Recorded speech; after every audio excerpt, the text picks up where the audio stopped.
Leo found a photograph on his kitchen counter of himself smiling, taken in his own living room. The date stamp on the digital frame read tomorrow.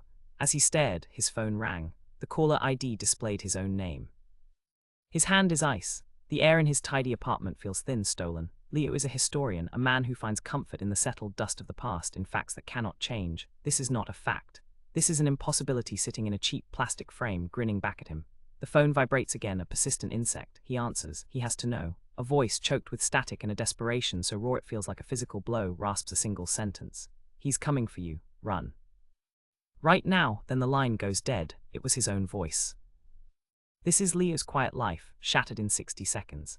The stakes are not money or a secret, but the fundamental truth of his own existence. He has spent his career piecing together the stories of other people's lives, but now he is trapped inside a mystery written in his own handwriting, spoken in his own terrified voice. Which version of him is real, and what could any version of him possibly have done to deserve this? He drops the phone, his eyes dart from the photo to the door. The logical part of his brain, the historian, scrambles for explanations. A prank, a deepfake, a psychotic break, but the primal part, the animal, is already moving. He grabs his keys, his wallet, his breath coming in short gasps. He doesn't pack, he flees. The city outside is normal, brutally so. Evening traffic, the smell of rain on hot pavement, a couple laughing on the corner. The normalcy is a taunt. He walks fast, head down, feeling like a ghost haunting his own neighborhood. Every reflection in a shop window is a potential enemy. Every person who glances his way is a threat. He ends up in a narrow service alley behind his favorite bookstore, a place he knows well, a place that feels safe. He leans against the damp brick, trying to steady his breathing. That's when the world stutters. The graffiti on the wall beside him, a spray-painted dragon, shimmers. For a fraction of a second, it's not a dragon.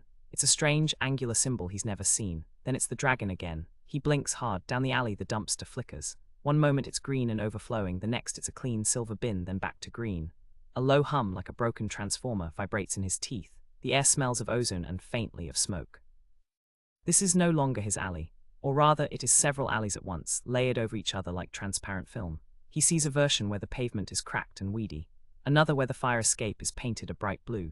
They bleed into his reality, unstable and glitching. A temporal rift. The term comes to him from a half-remembered physics paper, a theoretical curiosity. It is not theoretical. It is here, and he is standing in it.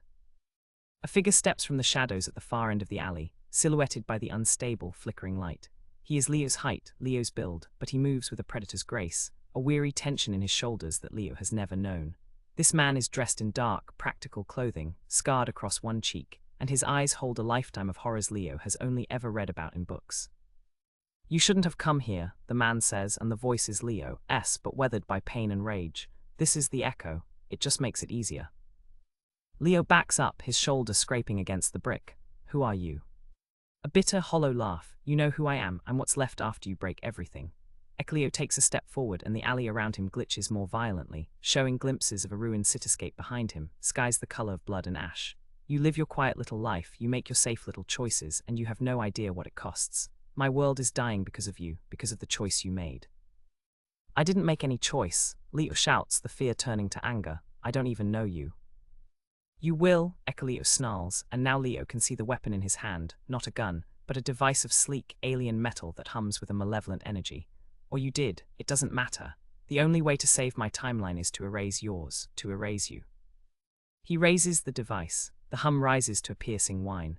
Leo has nowhere to run. The glitching walls of the alley feel like a cage. In that final, terrifying second, as the weapon's light begins to pulse, the only thought in Leo's mind is a desperate, screaming question not about the future, but about the past. What choice, what could I have possibly already done?